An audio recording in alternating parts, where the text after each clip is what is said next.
Hello, Muscatine, and welcome to Muscatine In Focus. I am your host, Brad Bark, the mayor of Muscatine, and today we have two great segments, and I know I say great segments every time, but these are good segments today. So first, we're going to be focusing on Rockin in the USA, which is a concert that's coming up actually this Saturday, so we're going to be talking about that. And then soon after that, we'll be introducing MCSA New Beginnings Gala. So without further ado, I want to welcome the gentlemen to my left and to the right. Everybody knows these faces, which is pretty cool, and our cool poster in the back as well. But just want to kind of touch base on who you guys are, what bands you represent, where you're from. Just kind of talk about history of maybe when each of the bands started, and we'll just kind of just start talking about that. So we have Mr. Mike over here to the right. Yep. What band do you represent? Roadside Circus. All right, Roadside Circus. So how long have you guys been playing it as a band? 4 or 5 years. 4 or 5 years. Very cool. And where's everybody from? Right here in Muscatine. Right here in Muscatine. Yep. That's pretty cool. And out of all the people that are in the band, what do you play? Bass guitar. Bass guitar. Yep. If you could just talk about each person on maybe where they work. Okay. Well, I own Ritchie Sound and Lights, which is also a sponsor of this event that we're talking about.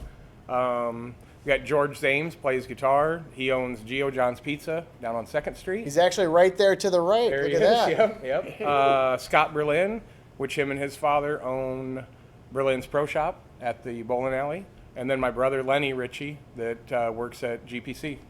Very good. Very good. So you guys have been playing for some time now. What kind of music do you play? What do we expect to hear on Saturday? Rock is hard rock music. There you go. Hard rock music, yep. And just to kind of back up, so again, March 11th, this Saturday from 5 p.m. to 10 p.m. at the Muscatine Armory, which will be just right down the south side. There's the poster right there, everybody. We have a couple posters. And first of all, I just want to say thank you again to all of our sponsors who have been very generous with their donations to sponsor to make this happen. Thank you to Capone's. I'm extremely excited to have another one of those chili dogs. They're really good. And I'm going to come over here to my left. Jimmy. Yes, sir. Who are you? Who do you represent? What's your band? And talk to me about your band members, please. Well, the new band is Zero Dark 30. Obviously, a lot of people know me from Blind Alley, which is no longer. But Zero Dark 30, we started about 2 years ago. Davis Birch plays bass and is doing some backing vocals. Scott Haney is the drummer and does backing vocals. George Zames. We kind of share one musician there. That's right. Yeah. George does backing vocals and guitar, and I do. Look at that guy right there. Look at that ugly guy. All right. And I do lead vocals and some guitar. So earlier, before we got on air, how many years was Blind Alley? Blind Alley, we started playing out in 1990, and then we retired Blind Alley at one of your shows, which was Rockin on Sycamore, which would put Blind Alley at 29 years. Wow, that's great. That's wonderful. And this is kind of a perfect little segue into what we're raising money for. But yeah, talk to me about your shirt, please, and your wonderful hat. Well, I don't know where to start on that one. I am in law enforcement, reserved for the Muscatine County Sheriff's Department. And it's been a passion of mine for a long time. I got into that about 6 years ago. When you'd contacted me and go, well, you're the only law enforcement officer that plays music, and you got to do this. And I'm like, you know what, I'd be honored to do that. I am involved with Shop with the Cop every year, and we'll take out. Sounds like something Brad would say. Yeah, you got to do this. I'm like, take no. You know what? Yeah, I compel you to do this. No, I'm just kidding. I'm honored to do this. I got into law enforcement because my community. I'm born and raised in Muscatine. Got involved in music in junior high. Mike and I played in bands right out of high school. Been in Fifth Avenue together, you know, there was Foreplay and Bad Attitude and Fifth Avenue and Blind Alley and now Zero Dark 30 and Roadside Circus. We've played together for years and years, but with law enforcement, I just, my community I care about. I've always been a very caring person. And so I wanted to give something back to my community and help out, you know, natural disasters, whatever, good things and bad things. So the Shop with a Cop came around and I'm like, absolutely. You know, there's underprivileged kids that don't get the full opportunity to experience some things and might be short on, you know, school supplies and so on and so forth. And so, yeah, if there's something else that I can give, I'm willing to give it. Well, and we appreciate everything you do to keep our community and our county safe. So, Thank you. yeah, thank you for everything you do. And before we get to Mr. Seright over here, who are you? Brian Chick. How are you, Brad? Doing good. So, Brian, you know, it's been great. You know, it's 2018. Yeah. We were chatting and kind of Basement talking about getting a big fundraiser going, and we had our band, the Poor Boys, and first impression the first year. right. Didn't know what to expect, but it had a pretty good turnout. And then we're like, me and Brad's thinking, let's go bigger and better. That's what we always do. Go big or go home, right? Yeah, so then we planned year 2, and what exciting would it be to put Lefty and the Spinners back together and Blind Alley, and everybody kept telling me no right in the beginning. So we said, Now look at that picture right You're there. a rock star. I don't know about Now that. that picture I've seen many times. You know, Rock it's- star profile there. Yeah. yeah. Brad picks on me about that one. It's a good pick. But Yeah. we kept bugging him and finally got the phenomenal show. But how do you ever top year 2? Right. That's You what were we always try you were to do. pretty relentless Yeah. that year to get towards you guys and Thank goodness. to Blind Alley. So, Yeah, it it was fun though. And trust me, every year we're going to top it again. Blind Alley's still in my head. Well, and this is just a nice little segue, you know, you contacting, you know, Lefty and the Spinners. So, Yep. yeah, Yep. you want to touch on I that? talked to Paul maybe for 2 months, back and forth, yes, no, yes, no. And finally when Paul said yes, I never contacted him again. I just advertised it, so he couldn't say no again. So. But what a phenomenal event that was, and just seeing him on stage again. You know, last time I seen him was when I was a kid, so It was a pretty special. it was a event, special yeah. event, and I Absolutely. Very much so. think it had a lot of meaning There, to look everybody. at that. Yep, That's, there you go. That's what it's all about right there. People coming together. That's a day I'll never forget. Yep.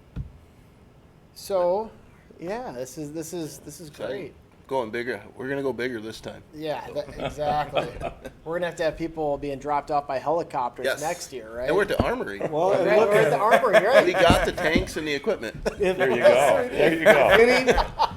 if anybody's going to be flying in for this show, they can just drop their plane Yeah. right there at the airport and walk right over Absolutely. to Right.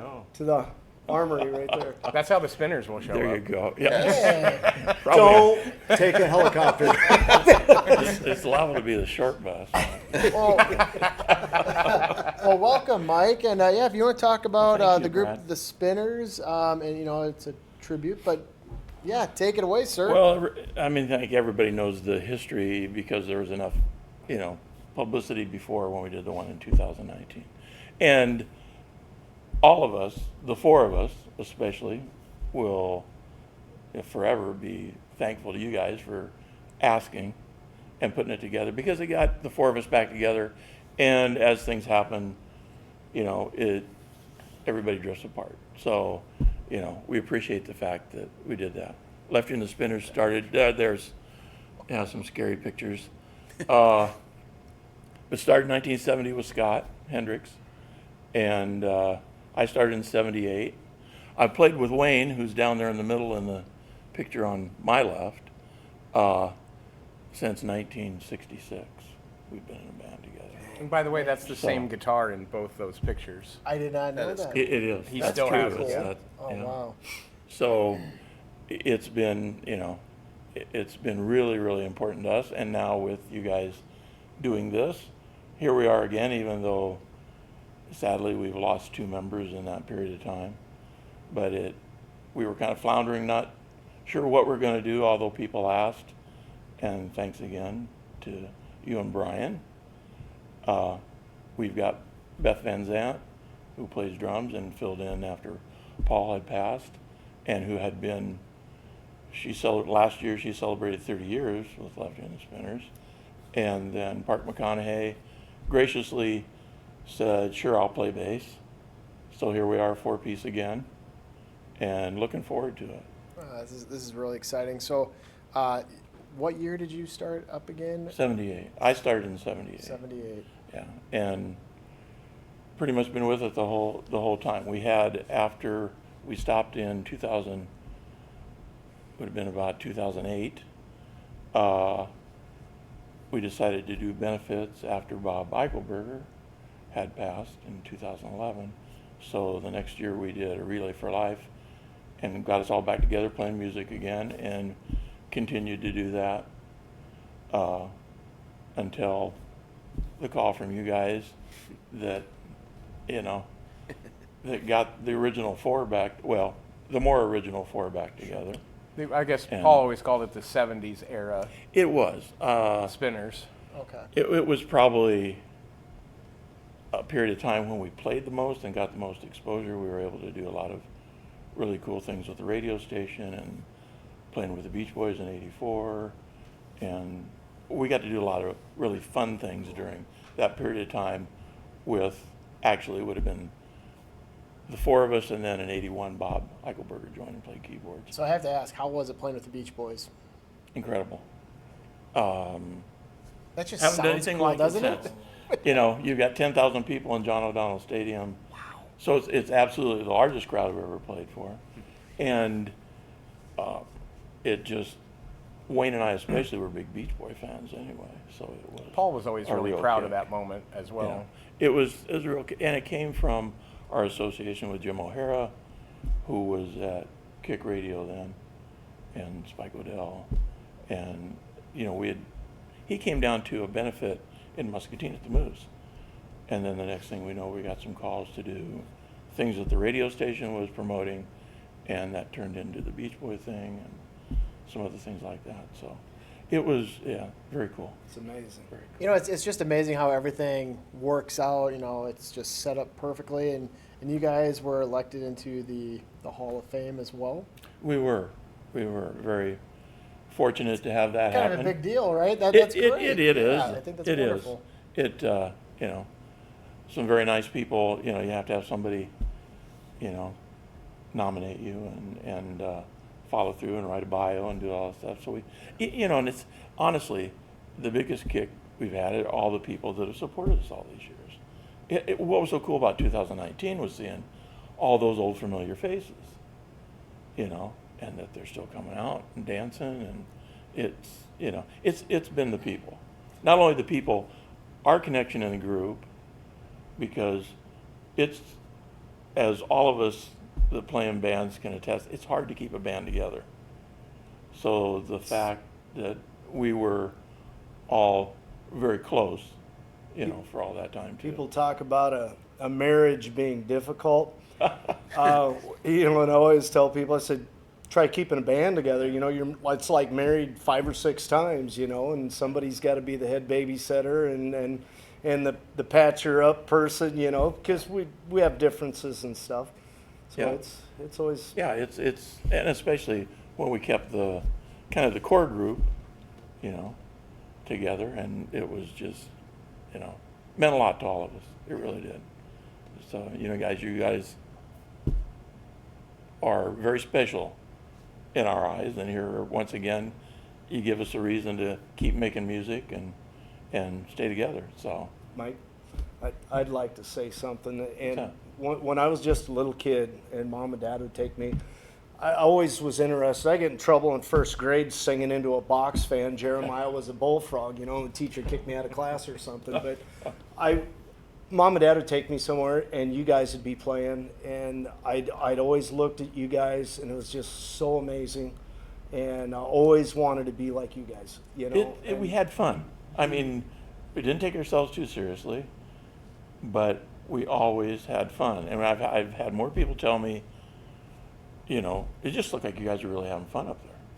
You know, and that's what keeps you together too.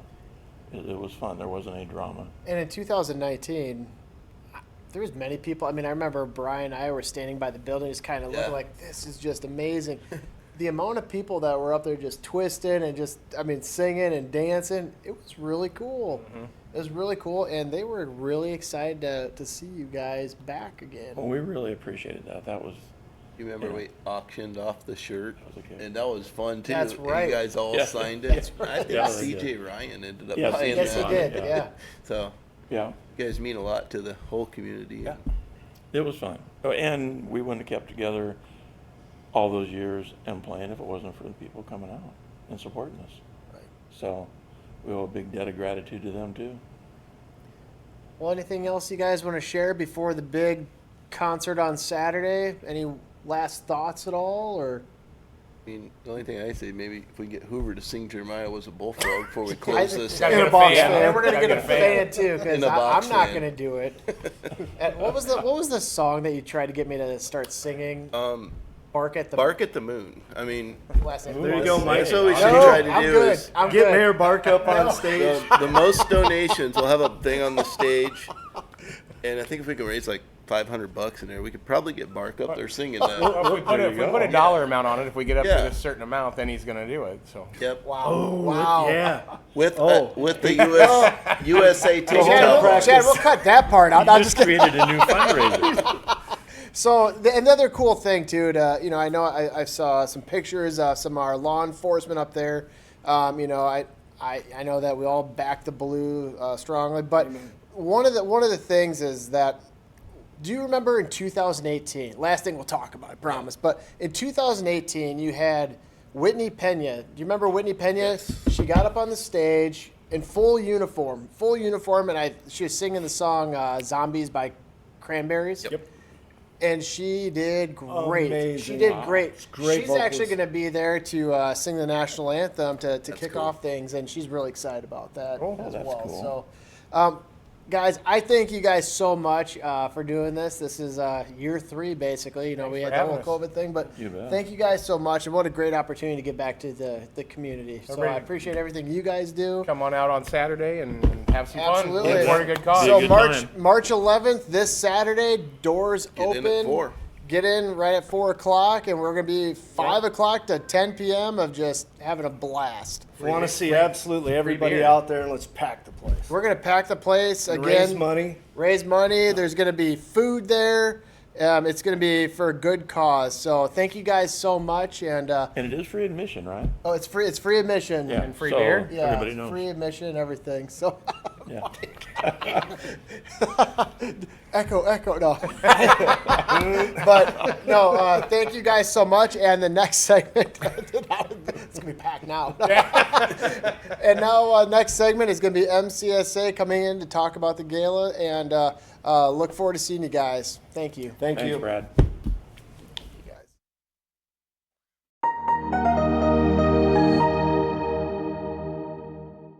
All right, now we're on segment 2 today, which is Domestic Violence Shelter New Beginnings Gala. And to the right, I have three people that are going to be putting on a great show, and they represent MCSA and also New Beginnings.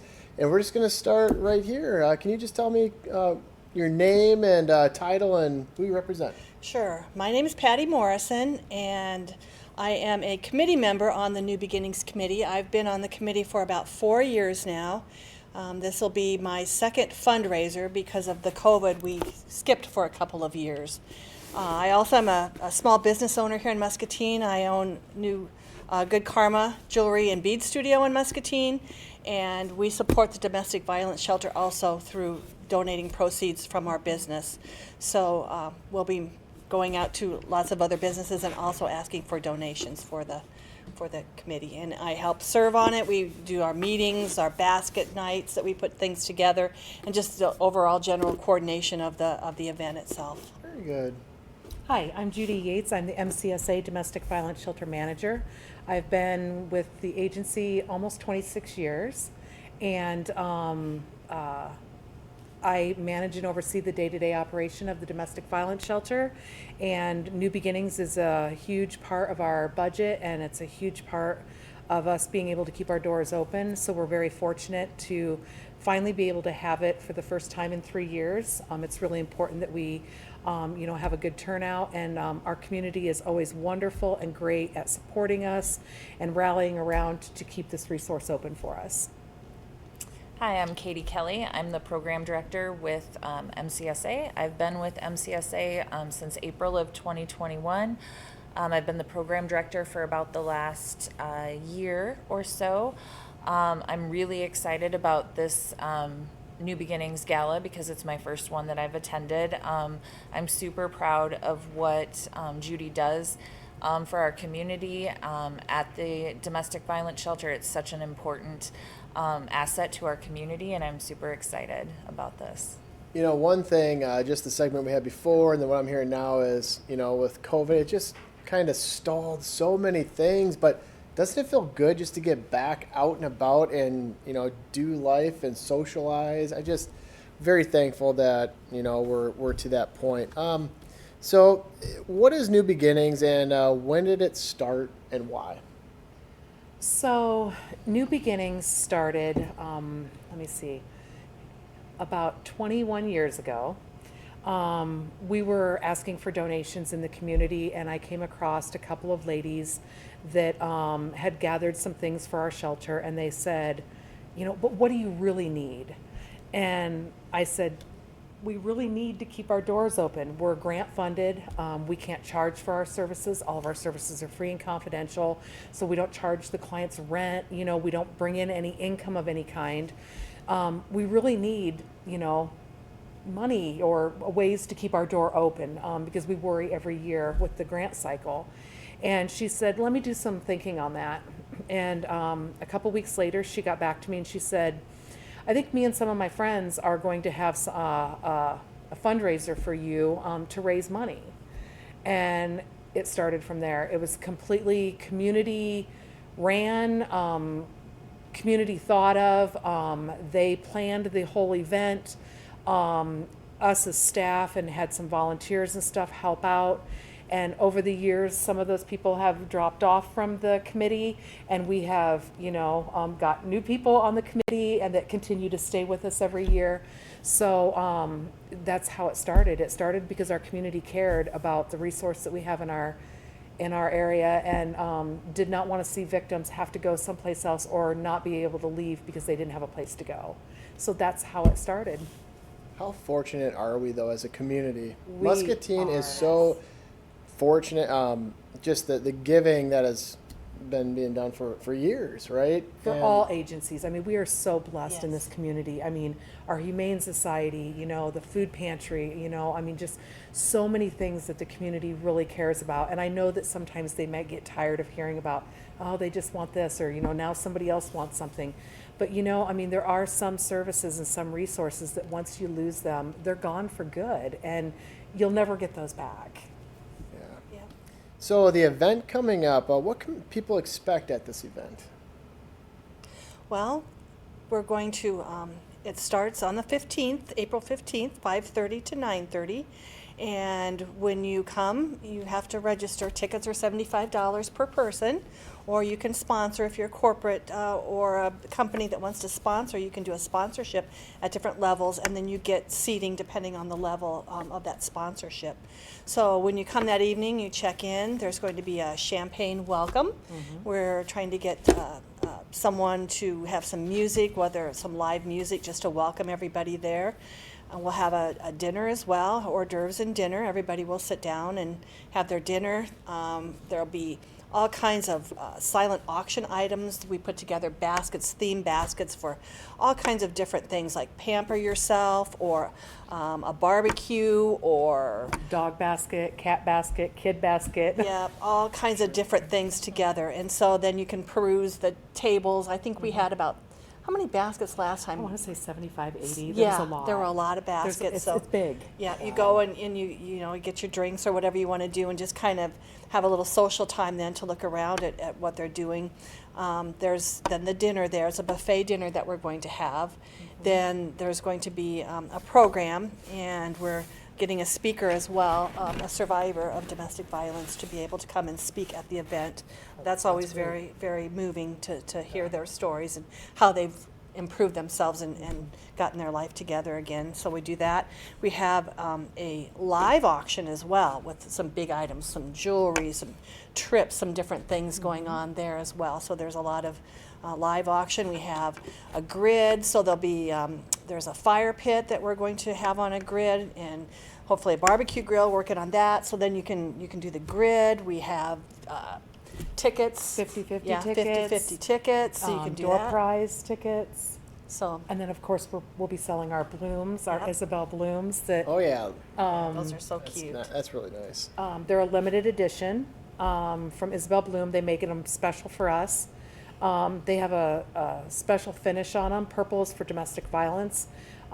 So they're limited. You can get the gnome in other colors, but you'll never be able to get it in this purple again. Excuse me, it's specifically for us. And then, and the back of it has a flower on it. We are only able to order and sell up to 400. I know we've sold 200 so far, and we've ordered another 50. They're for sale at MCSA, and the proceeds stay local. They stay with us, and they're $35. So it's the 6th year we've partnered with Isabel Bloom, and every year they do a different one for us with purple sparkle or purple on it. And they are collectors, and people really, really do like them. They'd be great for Mother's Day, Easter, graduation. We'll have those for sale that night as well. Okay. And this year, there's a lot of different ways to pay for it. You can pay for those in cash, check. You can use our Square for credit card. We also have Venmo and PayPal. Just come on into MCSA, and we'll hook you up with a gnome. Yeah. I like the flower in the back. That's kind of a cool little Yeah, feature. it's really cute. That's really nice. Yep. So talk to me about where the event is and what will people expect when they come in. You know, there's probably a check-in table, things like that. What can people expect? So, like Patty said, when you come in, you do have to get your tickets ahead of time. They are $75 each. So if you're interested in getting a ticket and you didn't get an invite, you can contact MCSA and pay for it through Venmo or PayPal. So, you'll receive a packet, and in your packet will be your bid number. Everything is done that night on bid numbers. It's solely, no cash is at checkout, if you want to pay with cash, you can, but throughout the night, you bid on things, you do your silent auction and everything. And as soon as you come in, there is a champagne meet and greet. It's just for people to just kind of unwind. Even though domestic violence is a topic that people feel is very private and shouldn't be talked about, we are trying to bring awareness to that, but along with the awareness, we are also want people to realize that it's a fun evening. I mean, it's a serious topic, but it's a fun evening for people to come together and to, see people that they haven't seen for a while, and to bid on some great baskets and, prizes and things like that. So we do have a survivor that is going to speak. It's very short. So most of the evening is done, just with, laugh and fun, and, people going in and out of the bar, and, the food is up until 9 o'clock, and we're having desserts by Let's eat? No. West Hill Cakery. Cakery. They are sponsoring, and they're doing all the desserts for us. So, people just kind of mingle throughout the night. It's really relaxed. It's really fun. And then we have certain times throughout the night that we pull baskets, or we, do the 50-50 drawing, or the live auction. And it's a lot of fun. People were really disappointed in 2019.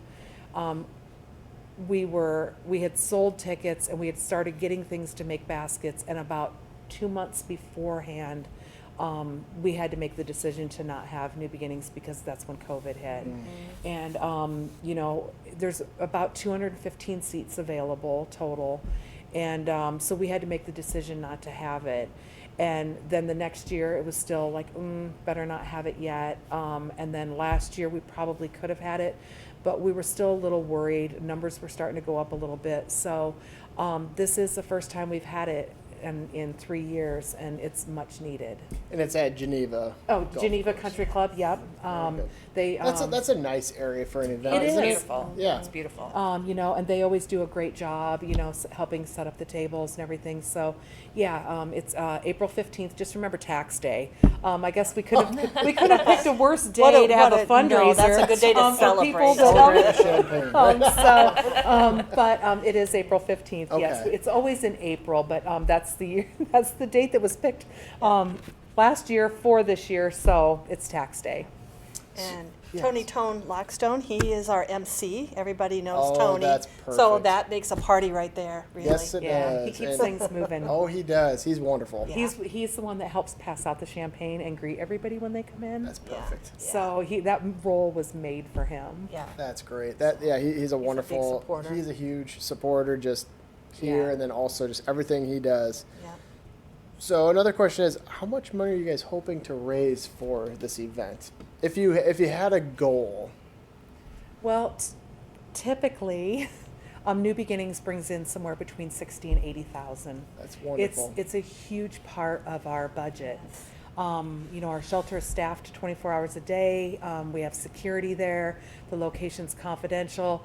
And, you know, even though the building is owned by the Welfare Association and we get to use the building for the purpose of a domestic violence shelter, it still costs to keep it staffed 24 hours a day. But that's one thing that is really important to clients when they are leaving a unhealthy or life-threatening situation, is that there's somebody there around the clock that they can either talk to or to keep an eye on them, so that, you know, if their offender's looking for them.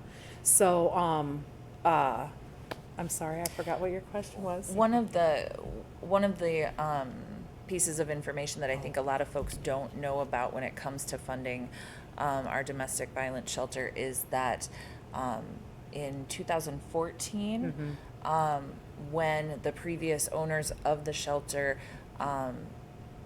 moved back to Davenport, they were basically ready to close the shelter because they were not able to fund a working shelter in our community. The funding is all based out of Scott County for that. So MCSA does not have access to funding sources specific to domestic violence. So we rely 100% on some limited grant funding, but specifically local money to help keep our doors open. So while we have raised a great amount of money in the past, I would love to shoot for a goal of 100,000. That would be fantastic. Yeah. There you go. know?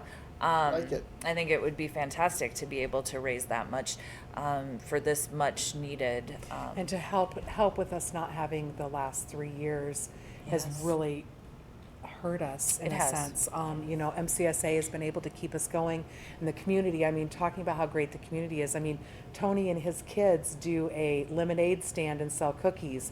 And, you know, Really good lemonade too. it by the way. is. I've heard. And his kids do art and they sell, you know, I mean, people care about and are worried that we're going to lose our shelter. So, you know, I mean, people are doing little things all the time. There was a bourbon tasting that was, you know, downtown that helped raise, you know, like $1,500 for us just 6 weeks ago, you know, so we're very fortunate. But yeah, I'd love to see 150,000 would Right? be great. Let's just up it to 150. Man.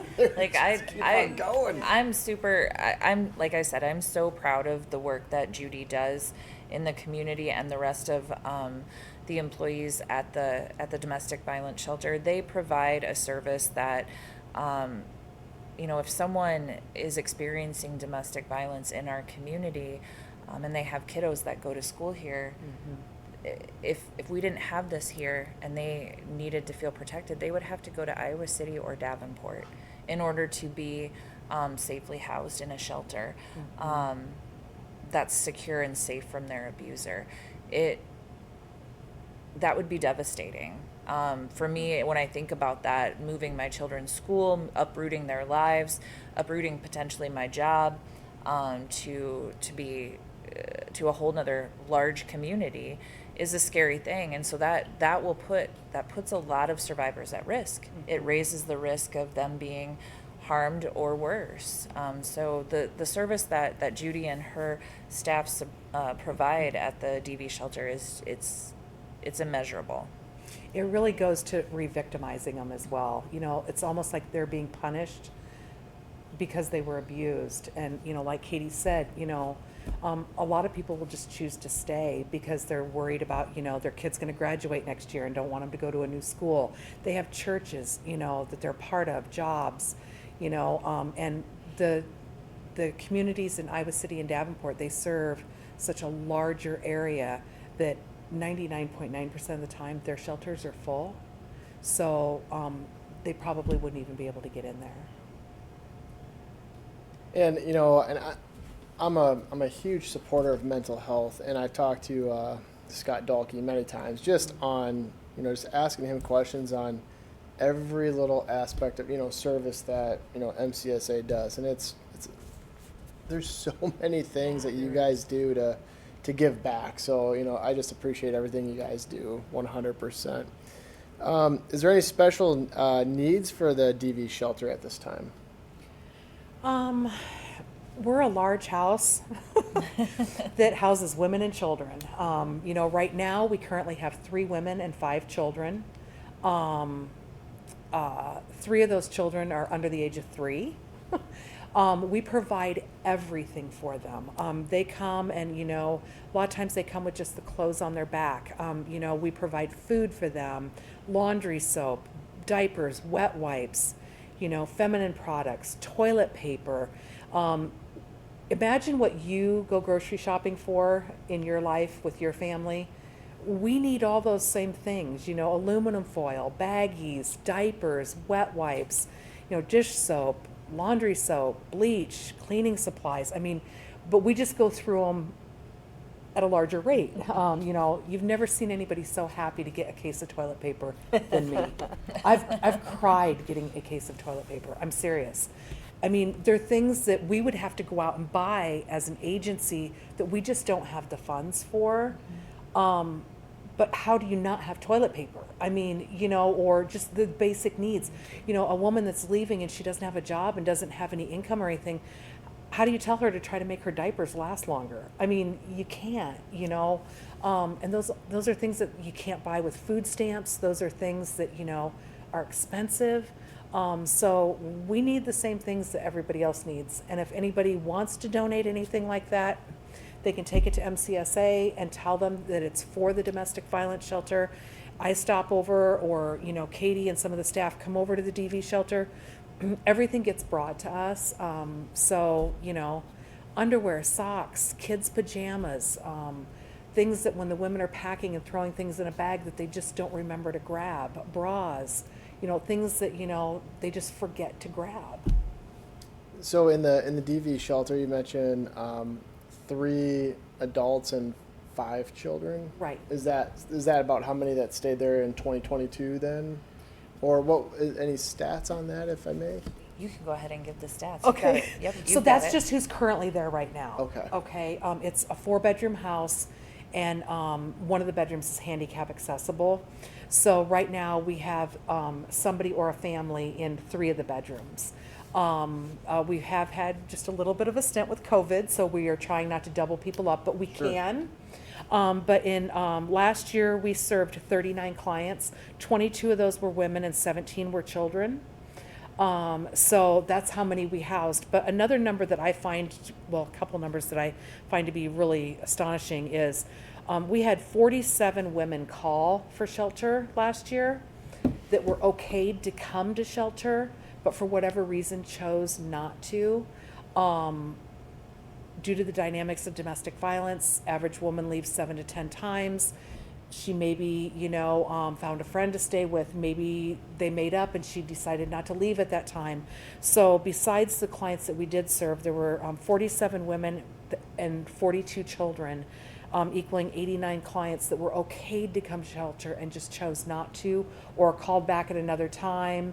You know, so to me, that's a lot of people reaching out that were looking for services that may have changed their mind at the time. We had 407 crisis calls. The crisis line rings into the domestic violence shelter.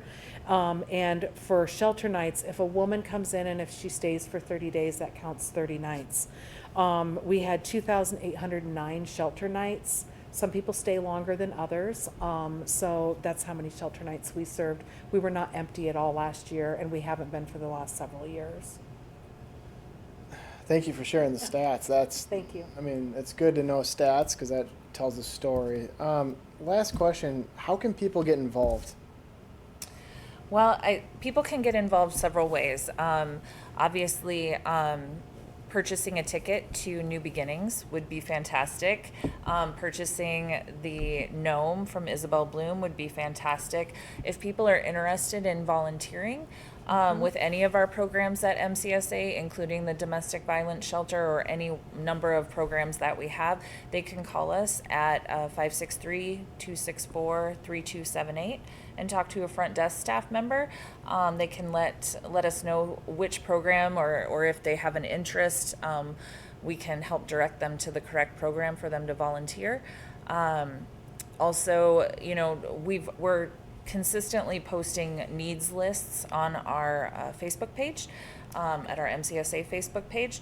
So folks are welcome to help provide those items to us. And like Judy said, when somebody brings a donation to MCSA and says it's specifically for the domestic violence shelter, we make sure that it gets over to the domestic violence shelter.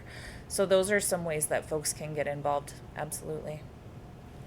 Donations also for the event. We're going out to the absolutely. local businesses and asking for donations for baskets, still sponsorships, whatever they would like to do in that area would be very helpful, as well as purchasing the tickets. MCSAiowa.org is the website that you can go to, and under Services Domestic Violence Shelter, there's more information also about the event on there, and I think you can link to that to get tickets as well. Yes, you So can. Yep. it's another way to do it. So. Well, very good. Any last, I won't say last words, but any last thoughts you want to? I'd just Touch like to on? throw two things out there. This really doesn't have anything to do with our New Beginnings, but I think it's really important that everybody learns or knows the crisis line number, because it is answered 24 hours a day, and whether you need to know it to pass it on to somebody else, or somebody that is watching or listening needs it. It's 563-263-8080. It's a pretty easy number to remember. So, if we could post that or, get that word out there, it's really important. We all know somebody, work with somebody, have a family member, somebody that has either experienced it, grew up with it, or is going through it. So I think it's just really important that they know that resource. And the last thing I'd like to say is Beth here in town, she does pet fostering. Due to the dynamics of domestic violence, a lot of victims will not leave because they won't leave their pets.